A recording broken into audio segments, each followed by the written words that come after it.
I'm in Subtil, and this is my video review for the book Slay Your Lane, The Black Girl Bible.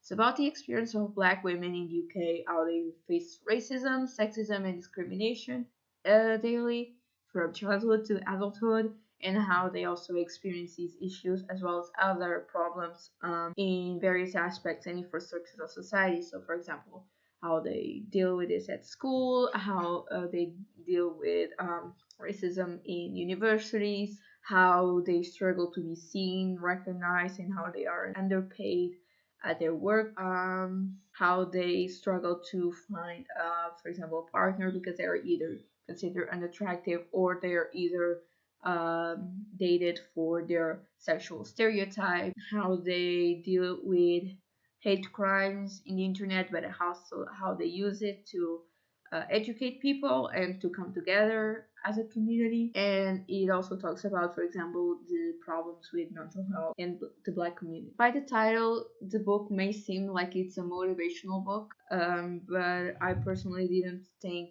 it offered that much guidance. The authors do say in the introduction, for example, they didn't want to offer they want to offer some kind of guidance to their readers because it's something that they've always wanted, so they hope to offer the same. The book is educational in a way. It can help white people to get some insight of how it is to be a black woman in a country that's majorly consisting of white people. It can shock you sometimes because it's not something that maybe has never crossed your mind before. But there is not really, personally, not that I found much guidance to black women. It's something that I actually decided to look into.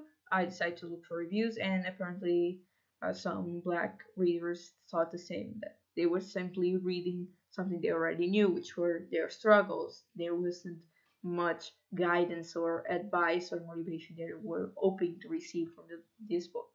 Other than that, like I said, it's fairly informative and it can give you some insight about how it is to be a black woman in the UK, and it can teach you a few things about them and their culture. It can teach you, it can shock you.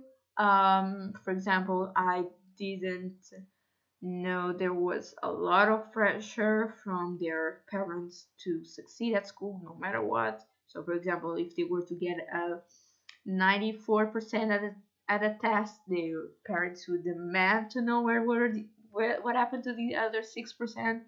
They are taught from a young age to work twice as hard, which is a quote you'll see a lot in this book, because their parents want them to have a successful and good career, like being a lawyer or a doctor.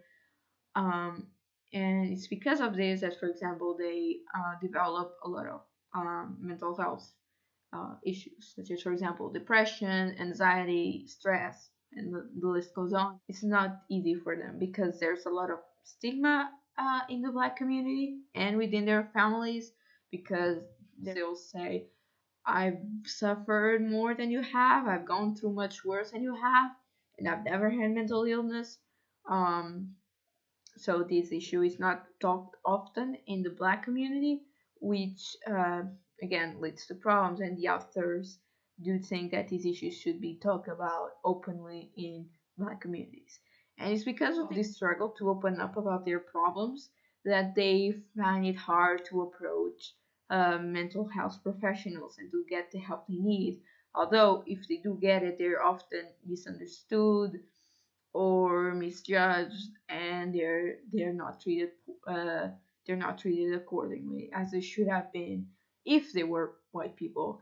In fact, it is said in the book that according to a statistic that black people suffer more from mental health problems than white people because of this pressure that they find it very important to be seen and recognized at school and at their work. However, it can be seen as they're too confident or they're angry, and because of this, it can be seen poorly by their employers or employees or teachers. There's also, as we all may know, that there's racial bias at schools.